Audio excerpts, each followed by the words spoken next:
बिस्मिल्लाहिर्रहमानिर्रहीम अस्सलामु अलैकुम वरहमतुल्लाहि वबरकातुहू। उम्मीद करदा जी सारे भाई खैरियत नाल होणगे। साडे नाल मौजूद ने जी खुरमशदा तारड़ साहब दे नाल साडी डिस्कस चल रही सी डेयरी के हवाले नाल, क्योंकि इन्हां दे मैं इन्हां नूं वंडे दे उत्ते गाइड कर रहा सी कि वंडा फार्मर जिहड़ा ना अगर जानवर नूं इस्तेमाल करेगा तो वंडे नाल दुध की प्रोडक्शन भी बेहतर होएगी, तो वंडे नाल जानवर की हैल्थ भी बेहतर होएगी। वंडे नाल जानवर जिहड़ा ना वो आने वाली बीमारियों के खिलाफ कुत मुदाफत भी पैदा करेगा, क्योंकि वंडे च कम अज़ कम घट तो घट भी 12-14 चीज़ां तो कंपनियां पांदियां ने। ठीक है जी, तुसी खल बनौला पाते हो, प्रोटीन है, प्रोटीन तो इलावा वो गज़ाई जुज़ होर कोई नहीं है, और वो कली आइटम जी है तुसी डबल रेट च वंडिया नालों लैके इस्तेमाल कर रहे हो। दूसरे नंबर पर इन्नी गंदम साढ़े कोल गंदम च भी गज़ाई जुज़ जो कार्बोहाइड्रेट्स है, और कार्बोहाइड्रेट्स कली जी है वो जानवर वास्ते इन्नी इफेक्टिव आइटम नहीं है जिन्ना उन्हें फायदा करना चाहिए। जानवर वास्ते खुराक नूं बैलेंस करने वास्ते energy, protein, fat, fibre, mineral, vitamin सारिया चीज़ों की जी है ना तुहाडे कोल रेंज पूरी होनी चाहिए, तां करके तुहाडी फीड जी है बैलेंस बनेगी। इस हवाले नाल भाई नाल डिस्कस चल रही थी साडी, तो भाई ने साढ़े कोल जनाब एक छोटा जिहा मतलब भाई ने सानू दुध के रेट के हवाले नाल गल कर दी थी। उस हवाले नाल वीडियो नाल एंड तक जुड़े रहे जे। मैं ना भाई के कोलों कोई सवाल करांगा एज ए फार्मर, तो भाई मैं देखदा उन्होंने चीज़ों के जवाब दे पाते ने या नहीं दे पाते। मेरा मकसद ये नहीं है कि उन्होंने कोई जवाब नहीं लेना, मेरा मकसद सिर्फ छोटा जिहा ये है कि मैं भाई एक गल जरूर दसना कि जिथे तुहाडी कमी है या तुहाडे कोलों गलती हुंदी, तुसीं अपनी गलती भी मनो और अपनी गलती को सुधारन की कोशिश करो, तां ही तुहाडा डेयरी फार्म जिहड़ा ना प्रॉफिटेबिलिटी जाएगा। भाईजान तुसीं कहे दसो 7000 का वंडा पाना है हफ्ते विच कट्टो जी 7000। जनाब तारड़ साहब दसदे ने सानू कि तारड़ साहब दे एज ए फार्मर वंडे के हवाले नाल की मसले मसाइल ने। जी तारड़ साहब सर वंडे के हवाले नाल मसले मसाइल है, वंडा महंगा है, दूध सस्ता है, जिमीदारां आके घाटा पाउंदा है। हुण हफ्ते विच 2 करोड़ वंडा पाउंदा है, 3700 का लगता है, वो 2 करोड़ 3700 के हिसाब कर ला वंडा पाता है हफ्ते 7 दिनों में 3700 का वंडा पाता है। 2 का वंडा 15,000 का, वो सीरियल तनख्वाह हो देता है, उस तनख्वाह जी है जिमी ठेके तो ली हुई है, आई जिदा 1,30,000 रुपया ठेका है। ठीक है, वो ठेका देना है, उत्ते खर्चा है 12-13,000 की पूरी DAP यूरिया स्प्रे बीम वगैरह बड़े महंगे ने। वो हिसाब जिमीदार का लाभ आ जा जिमीदार घाटा है। तुसीं दसो कि तुहाडे कोल दुध दी एवरेज की चल रही है? साडे कोल 20-30 रुपया एवरेज चल रही है, 120-30 रुपये दुध का रेट चल रहा है जी। ठीक है, दुध की एवरेज की चल रही है? एक जानवर तुहानूं 24 घंटे कितना दुध दे रहा है? सन एक मई जी 24 घंटे में दुध दे रही है ना तकरीबन 10-12 किलो। अगर 10-12 किलो मझ दुध दे रही है ना तुहाडे कोल, तो 10-12 किलो का मतलब यह है कि तुसीं 120 रुपये भी दुध बेचते हो तो भी 1500 रुपये का दुध है नहीं बनता।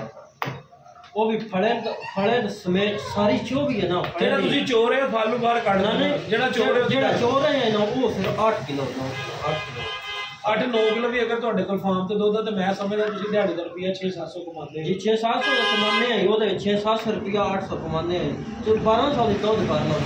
वो खर्चा हिसाब वंडा उन्होंने पाना है, आज 100 रुपये तो वंडा है किलो, घटो घट भी 6-7 किलो वंडा पाना है, पाना है 6-7 किलो पाने एक माइल। ठीक है, पट्ठे भी पाने ना।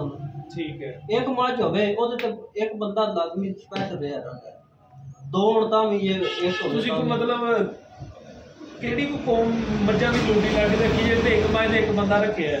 एक मज दे एक बंदा नहीं, मतलब मैं तुसीं 8 किलो वंडा भी पा रहे हो, ये दुध भी तुसीं 8 किलो चो रहे हो, तो तुसीं किस तरह प्रॉफिट जाना है? प्रॉफिट है कौन ना, मैं वही गल अगे तुहाडे नाल भाईजान कोई नहीं से करदा, प्रॉफिट है कौन, प्रॉफिट होंदी तो बोन ओदे विच फायदा केड़ा? प्रॉफिट जेड़ी तुसीं मैनूं गल दस रहे हो ना, मैं अज शाम नूं तुहाडे कोल फार्म दे चक्कर ला देना, तुहाडे फार्म के उत्ते जानवर दुध मिलती करा लेने। तुहाडे कोल किसी भी जानवर ने 2.5 किलो तो उत्ते दुध नहीं देना, एक 3 दिन च मेरी गल रखिया।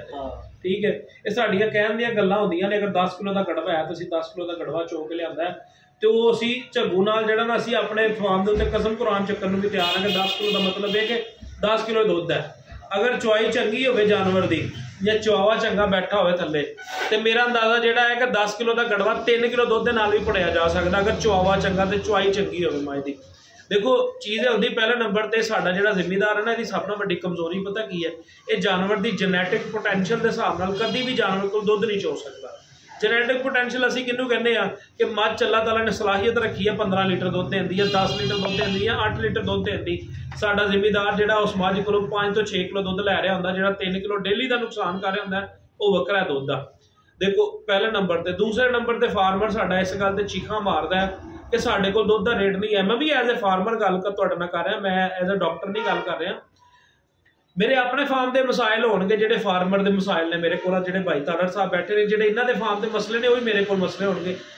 ਲੇਕਿਨ ਮੇਰਾ ਤੇ ਇਹਨਾਂ ਦਾ ਫਰਕ ਪਤਾ ਕੀ ਹੈ, ਮੈਂ ਕਿਉਂ ਰੇਟ ਅੱਛਾ ਦੁੱਧ ਦਾ ਦੇ ਲੈਣਾ। ਇਹ ਨਹੀਂ ਕਿ ਮੈਂ ਸ਼ਹਿਰ 'ਚ ਬੈਠਾ, ਮੈਂ ਵੀ ਫਾਰਮ ਜਿਹੜਾ ਉਹ ਪਿੰਡ ਦੇ ਵਿੱਚ ਹੀ ਰੱਖਿਆ। ਪਹਿਲੇ ਸ਼ਹਿਰ 'ਚ ਸੀ, ਹੁਣ ਮੈਂ ਆਪਣਾ ਫਾਰਮ ਪਿੰਡ 'ਚ ਸ਼ਿਫਟ ਕਰ ਲਿਆ। ਮੇਰਾ ਰੇਟ ਇਹਨਾਂ ਨਾਲੋਂ ਕਿਉਂ 40 ਤੋਂ 50 ਰੁਪਏ ਰੇਟ ਜ਼ਿਆਦਾ ਹੈ? ਉਸ ਦੀ ਵੱਡੀ ਵਜ੍ਹਾ ਇਹ ਕਿ ਮੈਂ ਪੂਰਾ ਸਾਲ ਦੁੱਧੀ ਨੂੰ ਇੱਕ ਬਰਾਬਰ ਦੁੱਧ ਦੇਣਾ ਹੈ। ਮਿਸਾਲ ਹੈ ਮੇਰੀ ਉਹਦੇ ਨਾਲ 200 ਲੀਟਰ ਦੀ ਗੱਲ ਹੋਈ ਹੈ ਨਾ, ਤੇ ਉਹਨੂੰ ਮੈਂ ਪੂਰਾ ਸਾਲ 200 ਲੀਟਰ ਦੇਣਾ। ਸਾਡੇ ਤੇ ਜ਼ਿਮੀਂਦਾਰਾਂ ਦਾ ਹਾਲ ਕੀ ਹੈ? ਅੱਜ ਸੰਡਾ ਅਸੀਂ ਮਾਲ ਦੇ ਵਿੱਚ ਛੱਡਿਆ, ਸਾਰੀਆਂ ਮੱਝਾਂ ਗੱਭਣਾ ਕਰਾ ਲਈਆਂ, 3-4 ਮਹੀਨੇ ਗੁਜ਼ਰੇ, ਮੱਝੀ ਸੁੱਕ ਗਈਆਂ।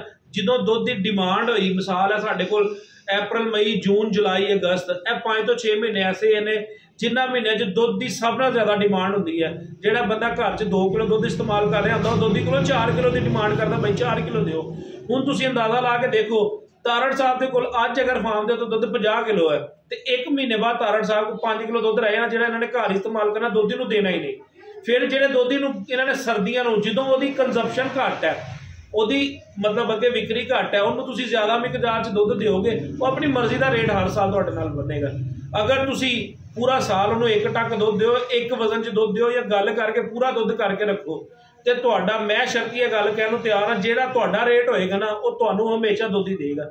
ਮੇਰੇ 50 ਫਾਰਮਰ ਨੇ ਜਾਣਨ ਵਾਲੇ, ਜਿਨ੍ਹਾਂ ਨੂੰ ਮੈਂ ਇਹ ਚੀਜ਼ ਦੇ ਉੱਤੇ ਲਿਆਇਆ ਆਹਿਸਤਾ ਆਹਿਸਤਾ। ਉਹ ਬੰਦਿਆਂ ਨੂੰ ਅੱਜ ਦੁੱਧ ਹੀ ਸਾਰੀ ਦੁਨੀਆ ਦਾ ਦੁੱਧ ਛੱਡ ਦਿੰਦੇ ਨੇ, ਉਹਨਾਂ ਦਾ ਦੁੱਧ ਨਹੀਂ ਛੱਡਦੇ, ਔਰ ਇਲਾਕੇ ਨਾਲੋਂ 20 ਰੁਪਏ ਦੁੱਧ ਉਹਨਾਂ ਕੋਲੋਂ ਇਜ਼ਾਫੀ ਪੈਸੇ 'ਚ ਚੁੱਕਦੇ ਪਏ ਨੇ ਕਿਲੋ ਦੇ ਪਿੱਛੇ। ਜਨਾਬ